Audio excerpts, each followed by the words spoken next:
बेख्वाबी एक नींद की खराबी है जो दुनिया भर में लाखों लोगों को मुतासर करती है, लेकिन ये बंद अवामिल की वजह से हो सकता है, जिसमें तनाव, अफसरगी, दायमी दर्द, बाद दवाएं, कैफीन, अल्कोहल का इस्तेमाल और नींद का बेकायदा शेड्यूल शामिल हैं। बेख्वाबी पर काबू पाने में मदद के लिए कुछ टिप्स ये हैं। नंबर 1, सोने के वक्त की एक रूटीन बनाएं ताकि आपके जिस्म को रात को सुकून लेने में मदद मिले।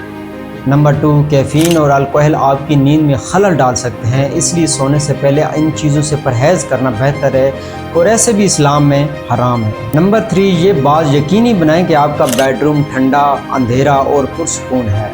आला मयार के बिस्तर और आरामदेह गद्दे पर कुछ रकम इन्वेस्टमेंट करें। नंबर 4, वर्जिश तनाव को कम कर सकती है और आराम दे सकती है, जिससे आपको ज़्यादा आसानी से नींद आने में मदद मिल सकती है, लेकिन मुहतात रहें कि सोने से पहले वर्जिश ना करें, क्योंकि ये आपके जिस्म को एक्टिव रख सकता है और आपका सोना मुश्किल बना सकता है। नंबर 5, तनाव बेख्वाबी की आम वजह है। तनाव को कम करने के तरीके जानें, जैसे कुरान पाक की तिलावत करना, नमाज, गहरे सांस लेना या योगा से आपको सोने से पहले आराम करने में मदद मिलेगी। नंबर 6, सोने से पहले मोबाइल से परहेज़ करें। इलेक्ट्रॉनिक स्क्रीनों से खारिज होने वाली नीली रोशनी आपके जिस्म के कुदरती नींद के जागने के चक्कर में मुदाखलत डाल सकती है। सोने से पहले इलेक्ट्रॉनिक आलात जैसे स्मार्टफोन, टैबलेट या लैपटॉप के इस्तेमाल से परहेज़